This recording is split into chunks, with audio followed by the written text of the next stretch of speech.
உலகெங்கும் வாழும் அன்பு தமிழ் நெஞ்சங்களுக்கு வணக்கம். என்பிசி செய்தி மடலின் ஹாட் டாக் நிகழ்ச்சியில் வாரம் உங்களை சந்திப்பதில் மிக்க மகிழ்ச்சி. உலகளாவிய அன்பு தமிழ் சொந்தங்களே, இந்த நிகழ்ச்சியில் கேட்கப்படும் ஒவ்வொரு கேள்வியும் கிறிஸ்தவ விழிப்புணர்வு நிகழ்ச்சியின் மையமாக உங்கள் வாழ்க்கையும் உங்கள் ஆன்மீக பயணத்தையும் மாற்றக்கூடிய கேள்விகளும் பதில்களையும் நீங்கள் தெரிந்து வருகிறீர்கள். அன்பு நேயர்களே, லட்ச மக்களின் பார்வைக்காக இந்த நிகழ்ச்சியானது வரவேற்பு பெறுவதிலே மகிழ்ச்சி அடைகிறோம். தொடர்ந்து நிகழ்ச்சியை பாருங்கள். இந்த நாளிலும் சிறப்பான கேள்விகளோடு டாக்டர் பீட்டர் சாலமன் ஐயா அவர்களை சந்திக்கலாம். வாருங்கள் அன்பு நேயர்களே. ஐயா வணக்கம். ஐயா வணக்கம். அன்பின் அடையாளம் முத்தம்னு சொல்லுவாங்க ஐயா. இயேசு கிறிஸ்துடைய 12 சீடர்கள்ல யூதாஸ் காரியத் முத்தத்தினால இயேசு கிறிஸ்துவை காட்டி கொடுத்தாரு. அவரை பற்றி தகவல்களை சொல்லுங்களேன். இந்த தகவலை சொல்லும்போது நம்முடைய நெஞ்சு வெடித்து விடும் போல வருத்தம் உண்டாகிறது. காரணம் என்னன்னா, கெத்செமனே தோட்டம், இயேசு கிறிஸ்துவை நாம் அங்கே பார்க்கிறோம். அவருடைய இருதயம் வெடிக்கிற அளவுக்கு ஒரு மாபெரும் சத்தத்தோடு அவர் ஜெபிக்கிறார். அப்பா பிதாவே, இந்த பாத்திரம் என்னை விட்டு நீங்க கூடுமானால் நீங்கட்டும், அல்லது உமது சித்தத்தின்படி ஆகட்டும் என்று ஜெபிக்கிறார். இவ்விதமாக அவர் 3 முறை ஜெபம் பண்ணும்போது அவர் முகத்தில் உள்ள வேர்வை பெரும் துளிகளாக தரையிலே விழுந்தது என்று லூக்கா குறிப்பிடுகிறார். அதாவது கிரைஸ்ட் வாஸ் பஸ்டிங் அவுட். அப்படிப்பட்ட ஒரு சூழலில் ஒரு சத்தம் அந்த இருளிலே கேட்கிறது. அவன் ஓடி வருகிறான். பின்னாலே ஒரு குட்டி இராணுவம் போல ஒரு கூட்டம் வருகிறது.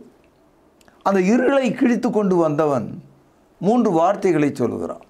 என்ன சொல்லுகிறான்? ரபி, நீர் வாழ்க என்று சொல்லிவிட்டு அவருக்கு முத்தம் செய்தான். இந்த 3 விஷயங்கள். இந்த தகவலை மத்தேயு 26ஆம் அதிகாரம் 49வது வசனத்தில் படிக்கிறோம். அதாவது புதிய ஏற்பாட்டில் எழுதப்பட்ட வசனங்களில், இயேசு கிறிஸ்துவை குறித்து பேசப்பட்ட வசனங்களில் தலை தூக்கி நிற்கக்கூடிய ஒரு வசனமாக இதை நான் பார்க்கிறேன். யூதாஸ் காரியத்து மற்ற எல்லா அப்போஸ்தலரை விட கொஞ்சம் வித்தியாசமான ஆள். மற்றவங்கெல்லாம் இயேசுவை லார்ட், ஆண்டவரே, கிரேக்க மொழியிலே குரியோஸ் என்று தான் சொல்கிறாங்க. இவன் மட்டும் எப்பொழுதுமே இயேசுவை ஆண்டவர் என்று சொல்வதே கிடையாது. ரபி, ரபி என்று சொன்னால் போதகரே என்று அர்த்தம். அதாவது போதகர் என்று சொன்னால் டீச்சர் அல்லது மாஸ்டர். இராணுவ தலைவனை கூட மாஸ்டர், டீச்சர் என்று தான் அந்த காலத்தில் அழைச்சிருக்காங்க. இயேசு கிறிஸ்துவை ஒரு டீச்சராக தான், அதாவது போதகராகத்தான் அந்த யூதாஸ் பார்க்கிறார். ஆண்டவராக பார்க்கலாம். அடுத்தது, முத்தத்தினாலே அவர் காட்டி கொடுக்கப்படுவார் என்பது ஒரு மனித சம்பவமாக இருந்தாலும் அது பழைய ஏற்பாட்டு தீர்க்க தரிசனத்தின் நிறைவேறுதலாக இருக்கிறது. இந்த தகவலை பழைய ஏற்பாட்டில் சகரியா 11வது அதிகாரம் 12வது வசனத்தில் நாம் படிக்கிறோம். உங்கள் பார்வைக்கு நன்றாய் கண்டால் என் கூலியை தாருங்கள், இல்லாவிட்டால் இருக்கட்டும் என்று அவர்களோடு சொன்னேன். அப்பொழுது எனக்கு கூலியாக 30 வெள்ளிக்காசை நிறுத்தார்கள். இந்த இடத்துல 30 வெள்ளிக்காசுக்காக இயேசு கிறிஸ்து காட்டி கொடுக்கப்படுவார் என்ற இந்த கருத்து ஒரு தீர்க்க தரிசனத்தினுடைய நிறைவேறுதலாக இருக்கிறது. இந்த தீர்க்க தரிசனத்தை படிச்சுட்டு அப்படியே மத்தேயு 26ஆம் அதிகாரத்துக்கு நாம் வரும்போது 14வது வசனம், அப்பொழுது 12 ஒருவனாகிய யூதாஸ் காரியத்து என்பவன் பிரதான ஆசாரியின் இடத்திற்கு போய், நான் அவரை உங்களுக்கு காட்டி கொடுக்கிறேன், நீங்கள் எனக்கு என்ன கொடுக்கிறீர்கள் என்று கேட்டான். அவர்கள் அவனுக்கு 30 வெள்ளிக்காசை கொடுக்க உடன்பட்டார்கள். அன்று முதல் அவன் அவரை காட்டி கொடுப்பதற்கு சமயம் பார்த்து கொண்டிருந்தான். இவ்வளோ பெரிய தகவல் இங்கே இருக்கு. ஆக சகரியாவில் படித்த அந்த தீர்க்க தரிசனம் நிறைவேறும்படி இந்த நிகழ்ச்சி நடக்கிறது. இயேசுவை முத்தத்தினாலே காட்டி கொடுத்தான். லூக்கா என்ற ஆசிரியர் இந்த முத்தத்தை குறித்து பேசும்போது ரொம்ப அழகான ஒரு சொல்லை பயன்படுத்துகிறார். இது லூக்கா 22வது அதிகாரம் 48வது வசனம். இயேசு அவனை நோக்கி, யூதாசே, முத்தத்தினாலேயோ மனுஷகுமாரனை காட்டி கொடுக்கிறாய் என்றார். அதாவது இயேசு கிறிஸ்துவை யூதாஸ் முத்தமிட்டு பிறகு இந்த வார்த்தையை அவர் சொல்லுகிறார். நீ முத்தத்தினாலே காட்டி கொடுக்கிறாயோ. இந்த இடத்துல இந்த காட்டி கொடுத்தல் என்ற வார்த்தை தான் ஆங்கிலத்தில் பிட்ரேயர் என்ற ஒரு சொல்லாக வருகிறது. காட்டி கொடுக்கிற அடையாளமாக இது அமைகிறது. அப்படியானால் ஐயா, இப்படிப்பட்ட ஒரு துரோகியை இயேசு கிறிஸ்து ஏன் தெரிந்து கொண்டாரு? இயேசு கிறிஸ்து எல்லா மனுஷனை ரட்சிக்கவும் மீட்கவும் இந்த உலகத்திற்கு வந்தார். பாவிகளை ரட்சிக்க இயேசு கிறிஸ்து இந்த உலகத்தில் வந்தார் என்ற வார்த்தை எல்லா அங்கீகரிப்புக்கும் பாத்திரமாக இருக்கிறது என்று 1 தீமோத்தேயு 1:15 படிக்கிறோம். இயேசுவின் ரத்தம் எல்லா மனுஷருக்காக சிந்தப்பட்டது. அதில் யூதாஸ் காரியனும் ஒருவர். அதாவது ஆரம்பத்தில் இயேசுவை பின்பற்றினவர்கள் ஏறக்குறைய 70 பேர் என்ற ஒரு தகவல் இருக்குது. அதில் 12 பேரை இயேசு கிறிஸ்து தெரிந்து கொள்கிறார். அந்த 12 பேரையும் சீஷர்கள் என்று அழைக்காமல் அவர்களை அப்போஸ்தலர் என்று அழைக்கிறார். சீஷர்கள் இப்பொழுது அப்போஸ்தலர்களாக மாறுகிறார்கள். அப்போஸ்தலர்கள் என்று சொன்னால் அனுப்பப்பட்டவர்கள், அதிகாரத்துடன் அனுப்பப்பட்டவர்கள். அதாவது disciples were called apostles. Apostles means one who have authority. இந்த கருத்தை தான் மத்தேயு 10ஆம் அதிகாரம் 1 வசனத்தில் படிக்கிறோம். அப்பொழுது அவர் தம்முடைய 12 சீஷர்களையும் தம்மிடத்தில் வரவழைத்து அசுத்த ஆவிகளை துரத்தவும் சகல வியாதிகளையும் சகல நோய்களையும் நீக்கவும், நல்ல கவனிங்க, அவர்களுக்கு அதிகாரம் கொடுத்தார். இந்த இடத்துல ரொம்ப முக்கியமான ஒரு பஞ்ச். இயேசு அவர்களுக்கு அதிகாரம் கொடுத்தார். He gave them authority என்று நாம் படிக்கிறோம். இன்னும் கொஞ்சம் கூடுதலாக 10வது அதிகாரம் 8வது வசனத்தில், வியாதி உள்ளவர்களை சுத்தமாக்குங்கள், குஷ்டரோகிகளை சுத்தம் பண்ணுங்கள், மரித்தோரை எழுப்புங்கள், பிசாசுகளை துரத்துங்கள். அதாவது இயேசு கிறிஸ்துனுடைய அதிகாரத்தில் மிக உயரமான ஒரு அதிகாரம், பிரம்மாண்டமான ஒரு அதிகாரம், செத்தவர்களை உயிரோடு எழுப்புங்கள் என்று சொல்லுகிறார். இப்படிப்பட்ட அதிகாரத்தை உடையவராக இந்த யூதாஸ் காரியத்து இருக்கிறார். ஆமாம், இந்த யூதாஸ் காரியத்துக்கு பற்றி பேசும்போது அந்த 12 அப்போஸ்தலர்களில் யூதாஸ் என்ற பெயர் இயேசு வாழ்ந்த காலத்தில் ஒரு 100 பேருக்கு 2 பேர் யூதாஸ்ன்னு இருப்பாங்க. அந்த யூதாஸ் என்பது ரொம்ப பாப்புலர் நேம் அங்கே. அதனால் இந்த 12 சீஷர்கள்லேயே 2 யூதாஸ் இருந்தாங்க.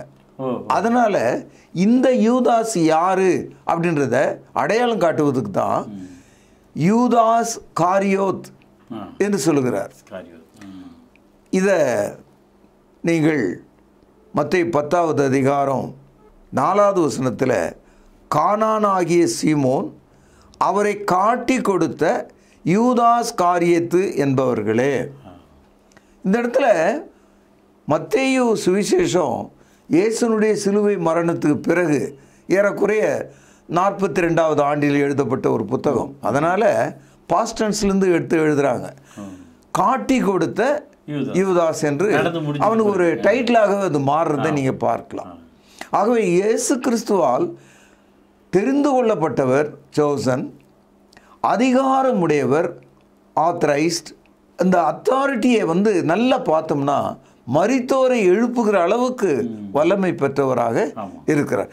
இப்படிப்பட்ட இந்த அப்போஸ்தலன் அவரை காட்டி கொடுத்தான் என்பது ஒரு துர்பாக்கியமான ஒரு நிலையாக நீங்கள் என்ன கேட்குறீங்க, ஏன் இவனை அவர் தேர்ந்தெடுத்தார்? என்னிடத்தில் அதுக்கான நேரடியான பதில் கிடையாது. அவர் தேர்ந்தெடுக்கும் போது அவன் அப்போஸ்தலனாக இருக்கிறான், அவன் நல்ல மனிதனாக இருக்கிறான், அவன் நல்ல சீஷனாக இருக்கிறான். ஆனால் அவனுடைய இருதயத்தில் எப்பொழுது சாத்தான் அந்த பாவ விதையை விதைத்தான் என்பது இன்னொரு கேள்வியாக வரும். When he was chosen, when he was given authority, he was a good disciple and an apostle. somewhere in the line Satan showed the seed of sin in his heart. அவனுடைய இருதயத்தில் சாத்தான் அந்த பொல்லாததை விதைத்தான் என்பதை தான் என்னால் புரிந்து கொள்ள முடிகிறது. இன்னொரு வசனம் பாருங்கள், மத்தேயு 26வது அதிகாரம்.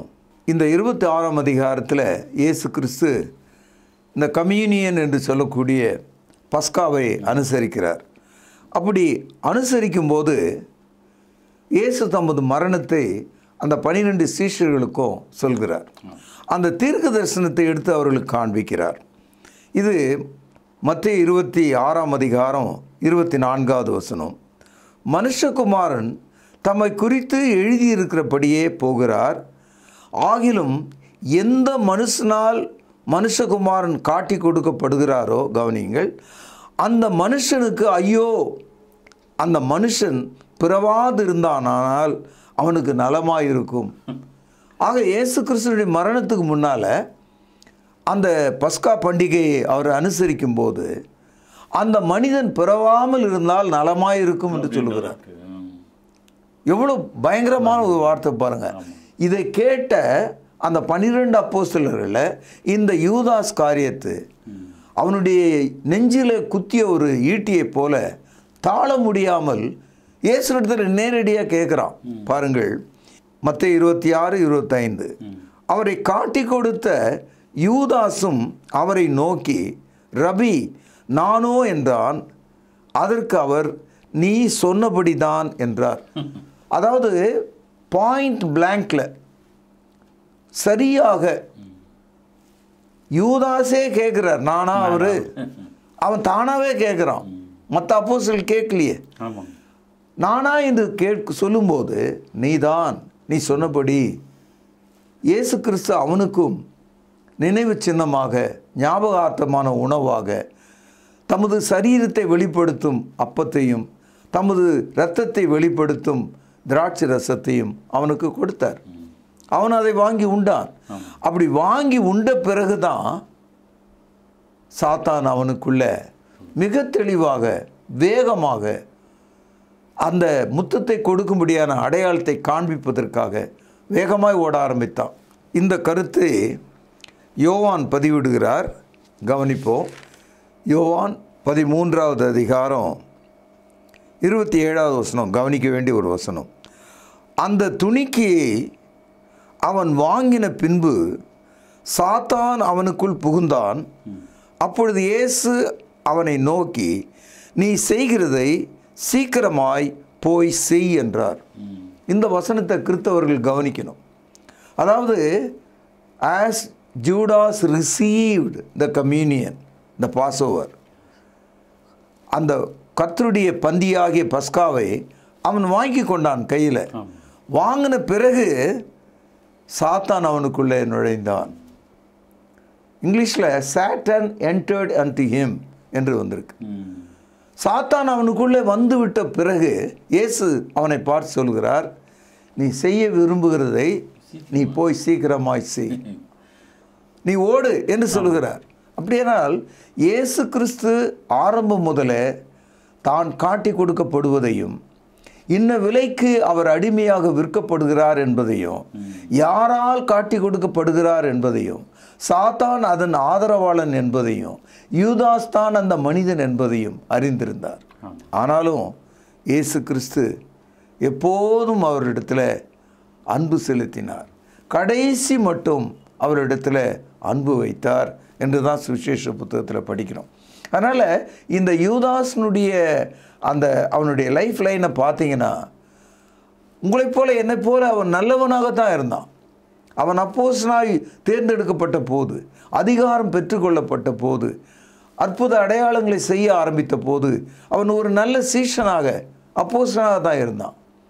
எப்பொழுது சாத்தான் அவனுக்குள்ளே நுழைந்தானோ அவன் புறப்பட்டு போனான்.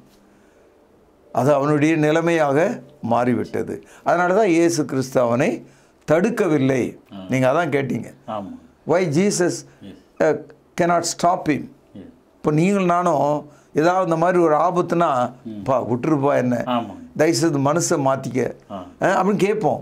ஆனால் இயேசு கிறிஸ்து நம்முடைய பாவங்களுக்காக மரிக்கவே வந்தார் இந்த உலகத்தில். தேவன் இவ்வளவு பெரிதான அன்பை வெளிப்படுத்துவதற்காகவே இந்த உலகத்திற்கு வந்தார்.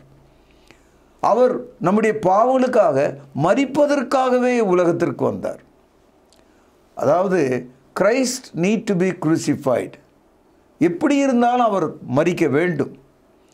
நம்முடைய மரணத்துக்கொப்பான மரணத்தை அவர் அடைய வேண்டும். ஒவ்வொருவருடைய மனிதனுடைய பாவங்களை அவர் ருசி பார்க்க வேண்டும். He must drink the cup of our sin. நம்முடைய பாவத்தின் பாத்திரத்தை அவர் ருசி பார்க்க வேண்டியது அவசியமாக இருந்தது. அதனால் யூதாஸ் அவரை காட்டி கொடுத்தான். மற்றும் ஒரு கேள்வி, யூதாஸ் காரியத்து இயேசு கிறிஸ்துவை வெறுப்பதற்கு என்னதான் காரணம் ஐயா? அதாவது ஆரம்பம் முதலே இயேசு கிறிஸ்துவை யூதாஸ் ஒரு போராட்டக்காரராக, போராட்டத்தினுடைய தலைவனாக அவர் இருக்க வேண்டும், இருப்பார் என்று எண்ணினார். அவரை ஒரு ரிவல்யூஷனைஸ்டாக அவர் பார்த்தார். ரோமர் கையிலிருந்து யூதேய தேசத்தை மீட்பதற்கான தலைவராக பார்க்கிறான், புரட்சியாளராக பார்க்கிறான். நான் உங்களுக்கு ஏற்கனவே சொன்னேன், இயேசு வாழ்ந்த காலத்திலேயே யூதர்கள் மத்தியில் இந்த அன்ரெஸ்ட், இந்த போராட்டம் இருந்து கொண்டே இருந்தது. இந்த தகவலை அப்போஸ் நடபடிகள் 5வது அதிகாரம் 36-37 வசனங்களில் நீங்கள் படிக்கலாம்.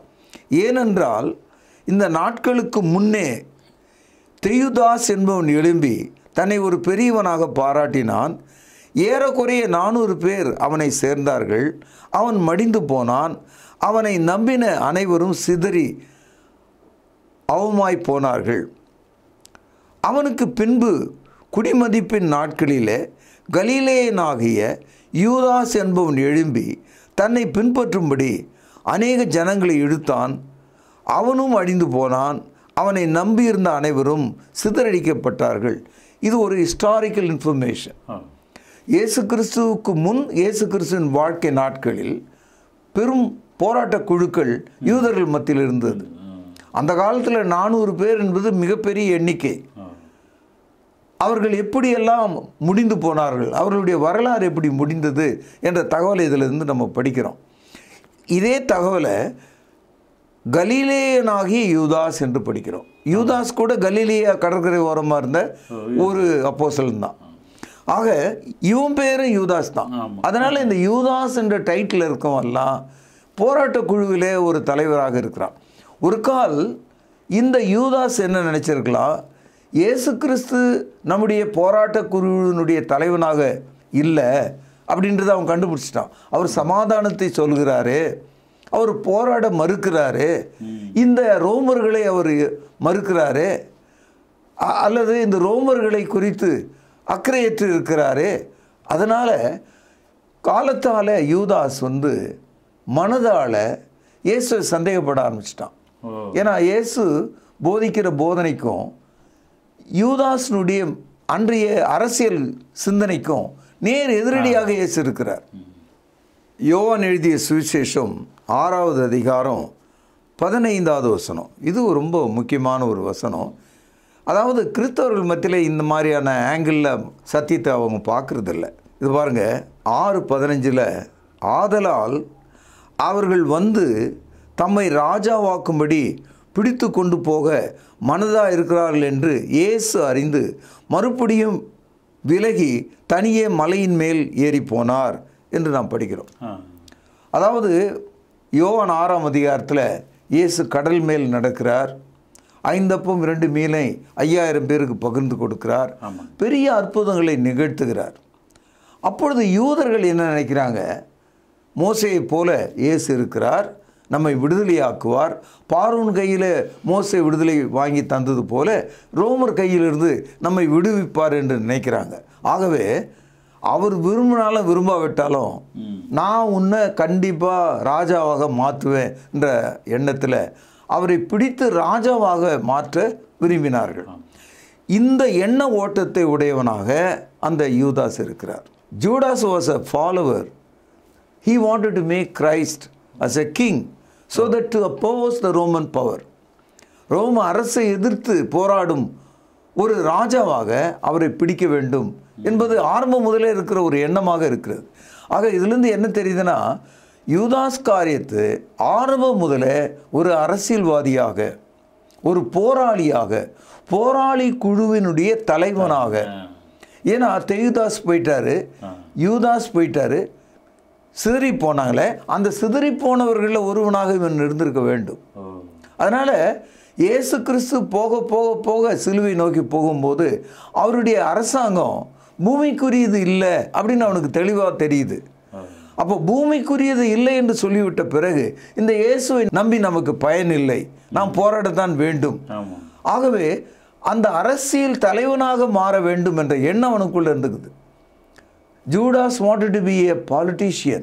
அவனுக்கு ஒரு அரசியல்வாதியினுடைய எண்ணம் அவனுக்குள்ள இருக்கு. அந்த எதிர்பார்ப்பு நடக்கல. அதனால தான் இயேசுவை விற்று விட்டாவது அந்த போராட்ட குழுவினுடைய தலைவனாக மாற வேண்டும். நான் உங்களுக்கு அப்போஸ்தலர் நடபடிகள் எடுத்து காண்பிச்சேன். ஆகவே அன்றைக்கு இருந்த சூழ்நிலையில் யூதாஸ் காரியத்து இந்த ஒரு கோணத்தில் இயேசுவை பார்த்ததுனால்தான் அவன் தன்னுடைய நேரத்தை பார்த்து கொண்டிருந்தான். இதுவும் ஒரு தீர்க்க தரிசனம் தான். சங்கீதம் 41:9 என் பிராண சிநேகிதனும் நான் நம்பினவனும் என் அப்பம் புசித்தவனுமாகிய மனுஷன் என் மேல் தன் காலை தூக்கினான். இந்த வசனம், அதாவது இந்த இடத்துல என் அப்பத்தை புசித்தவன், என் சிநேகிதன், அவன் தன்னுடைய காலை என் மீது தூக்கினான். அப்படின்னா என்ன அர்த்தம்னா, என்னை ஒழித்து விட்டு தன்னை காப்பாற்றி கொள்ளவும் தன் ராஜ்யத்தை உருவாக்கவும் காலை தூக்கினான். இந்த காலை தூக்கினான் என்ற சொல்லாடல் அதிகாரம் தனக்கு வேண்டும் என்று விரும்புகிறான். இந்த வசனம் நிறைவேறத்தக்கதாக தான் அங்கே யூதாஸ் இந்த காரியத்தை செய்தான். இந்த துணிகரத்தை அவன் கொண்டான். ஐயா, இப்படிப்பட்ட தகவலை நீங்கள் கொடுக்கும்போது பார்த்தா ஆரம்பம் முதலே யூதாஸ் ஒரு பண ஆசை உள்ள ஒரு நபராகவே இருந்திருக்கான். நிச்சயமா. இப்போ இந்த பணம் என்பது அரசியலுக்கு தேவை, போராளி குழுக்களுக்கும் தேவை, போராடுகிறவர்களுக்கும் தேவை. இந்த பண ஆசை யூதாஸ்க்கு ஆரம்பம் முதலே இருந்தது. அதாவது he wanted to gather money to protest against the Roman government. அந்த எண்ணம் அவனுக்குள்ளே இருந்தது. இந்த ஒரு கருத்தை யோவான் 12:4 அப்பொழுது அவருடைய சீஷரில் ஒருவனும் அவரை காட்டி கொடுக்க போகிறவனுமாகிய சீமோனுடைய குமாரனாகிய யூதாஸ் காரியத்து இந்த தைலத்தை 300 பணத்துக்கு விற்று தரிதருக்கு கொடாமல் போனதென்ன என்றான். அவன் தரிதரை குறித்து கவலைப்பட்டு இப்படி சொல்லாமல், அவன் திருடனாயிருந்தபடினாலும் பணப்பையை வைத்து கொண்டு அதில் போடப்பட்டதை சுமக்கிறவனாய் இருந்தபடினாலும் இப்படி சொன்னான். அப்பொழுது இயேசு, இவளை விட்டுவிடு, என்னை அடக்கம் பண்ணும் நாளுக்கென்று இதை வைத்திருந்தாள். இயேசு கிறிஸ்துவினிடத்தில் இந்த வசனத்தை நீங்கள் பார்க்குறீங்களே, இது யோவான் 12 யோவான் 12வது அதிகாரத்தில் லாசருனுடைய சகோதரி மரியாள் நலத தைலத்தை இயேசுவின் தலையில் ஊற்றி அவருடைய பாதங்களை தன் தலை மயிரால் துடைத்தாள் என்று படிக்கிறோம். அந்த கான்டெக்ஸ்டில் 12 அப்போஸ்தலரும் அதை பார்த்துக்கிட்டு இருக்காங்க. அதில் ஒரு ஆள் குதிக்கிறான். அவன் தான் இந்த யூதாஸ். யூதாஸ் என்னென்ன சொல்கிறான்னு பார்த்தீங்கன்னா, நீங்கள் சொல்கிற உங்கள் போதனைக்கே ஆப்போசிட்டாக போயிட்டீங்களே. இயேசு பார்த்து சொல்கிறான், நீங்கள் இந்த 300 பணம் என்பது ஒரு வருஷத்துக்குரிய ஒரு சம்பளம். அந்த காலத்தில் 300 பணத்தையும் இப்படி வீணடித்து விட்டீர்களே அப்படின்னு பாசாங்க சொல்கிறான். இதை ஏழைகளுக்காவது கொடுத்துருக்கலாம் இல்லையா அப்படின்னு சொல்கிறான். சொன்னது மட்டும் இல்லாமல் ஒரு காலம் அந்த பெண்ணை பிடித்து உலுக்கி இருப்பான் அவன். பரிசுத்த ஆவியானவர் சொல்கிறார், இவன் தரித்திரரை குறித்து உண்மையிலே பேசலை, இவன் ஒரு பண ஆசை உள்ளவன். 12 அப்போஸ்தலரில் எல்லாருடைய பணத்தையும் கையில் சுமக்கிற பையே அவன் வைத்திருந்தான். அவன் ஆரம்பம் முதலே திருடனாக இருந்தான். இந்த தகவல் எல்லாம் ஒன்று கூட்டி நாம் பார்க்கும்போது பணம், அரசியல், அதிகாரம் இந்த மூன்றையும் இணைக்கக்கூடிய உருவமாக யூதாஸ் காரியத்தில் இருக்கிறார். ஆகவே இயேசு கிறிஸ்து முத்தத்தினால் காட்டி கொடுக்கப்பட்டார் என்ற அந்த சிறிய தகவல் மிகப்பெரிய பின்புலத்தை வசனங்களை உள்ளடக்கியதாக இருக்கிறது. ஒன்று, அது தீர்க்க தரிசனத்தினுடைய நிறைவேறுதல். 2, இயேசு அவனை தடுக்கவே இல்லை. 3, அந்த மனிதன் தன் செய்த குற்றம் பிழை என்று அறிந்து மனம் திரும்பி அந்த 30 வெள்ளிக்காசை திரும்பவும் கொண்டு வந்து அந்த பிரதான ஆசாரியத்தில் கொடுத்த போது பிரதான ஆசாரியர்கள் அது பாவத்தின் பணம், குற்றத்தின் பணம், அதை நீ தேவனுடைய ஆலயத்துக்குள்ளே கொண்டு வரக்கூடாது, காணிக்கை பெட்டியில் போடக்கூடாது, அது உன்பாடு என்று சொல்லி அவனை துரத்திட்டாங்க.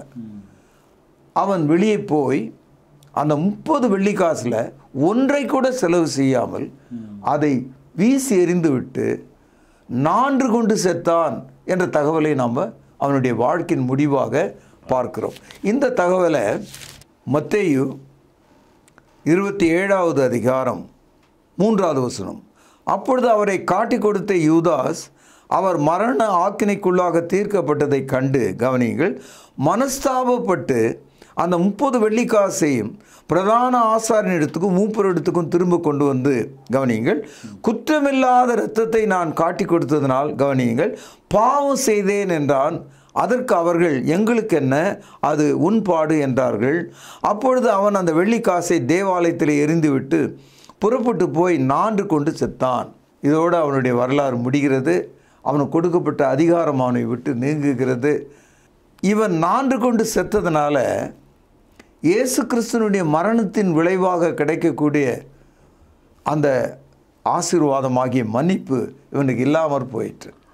ஏன்னா இயேசு எல்லாருடைய பாவ மன்னிப்புக்காக சிலுவையில் மரித்தார் இல்லையா? அவர் மரிப்பதற்கு முன்பாகவே செத்து போயிட்டான். 2வது, தனக்கு ஒரு மன்னிப்பு இல்லை என்று அவன் முடிவெடுத்து விட்டான். நான்று கொண்டு செத்தான். அப்படின்னா செயற்கையாக தூக்கிட்டு சாவது போல அவன் விழுந்து மலையின் உச்சியிலிருந்து மாய்ந்து போனான். அதனால் அவன் மனம் திரும்புதல் இல்லாமற் போனான். அவன் நரகத்துக்குரியவனாக போனான். இயேசு கிறிஸ்துனுடைய மன்னிப்பை பெற முடியாதவனாக போனான். அதாவது இயேசு கிறிஸ்து சிலுவையில் அறையப்பட வேண்டும் என்ற வார்த்தை உண்டான போது அதுக்குள்ளே அவசரப்படுகிறான். மனம் திரும்பியே வருகிறான். ஆனாலும் இயேசுனுடைய மரணத்துக்கு முன்பாகவே இவன் மரித்து விட்டான். அதனால் இயேசு மரணம் இவனுக்கு உதவி செய்யவில்லை. காரணம், இவனே தன்னுடைய உயிரை போய்க்கிட்டானே. அதுக்கப்புறம் எப்படி பாவ மன்னிப்பு அவனுக்கு கிடைக்கும்? அவனுக்கு கிடைக்கல. ஐயா, இன்றைய என்பிசி செய்தி மடலில் யூதாஸ் காரியத்தோட வாழ்க்கையில் இப்படிப்பட்ட ஒரு ஆழ்ந்த கருத்து இருக்கா அப்படின்றத உலகளாவிய மக்களுக்கு ஒரு புதிய செய்தியாக, மிகவும் எழுச்சி மிகு செய்தியாக சொன்னீங்க. ரொம்ப நன்றிங்க ஐயா. வணக்கம். அன்பு நேயர்களே, நான் ஆரம்பத்திலே சொன்ன வண்ணமாக இன்றைய என்பிசி செய்தி மடலில் எப்படிப்பட்ட ஒரு அரிய புதைப்பொருளாக வேதத்திலிருந்து ஆராய்ச்சி பூர்வமான தகவல்களை நீங்கள் தெரிந்து கொண்டீர்கள். தொடர்ந்து நிகழ்ச்சியை பாருங்கள். இன்னும் அநேக ஆராய்ச்சியான தகவல்களை ஐயா மூலமாய் நாம் கேட்கலாம். அதுவரை உங்களிடமிருந்து விடைபெறுவது உங்கள் அன்பு அறிவிப்பாளன் சார்லஸ் எஸ் குணசேகரன். நன்றி, வணக்கம். தொடர்பு கொள்ள வேண்டிய முகவரி: திருமறை நேரம், 58 சர்ச் தெரு, குமரன் நகர், சென்னை 6,82,000. செல்போன் 9385500882.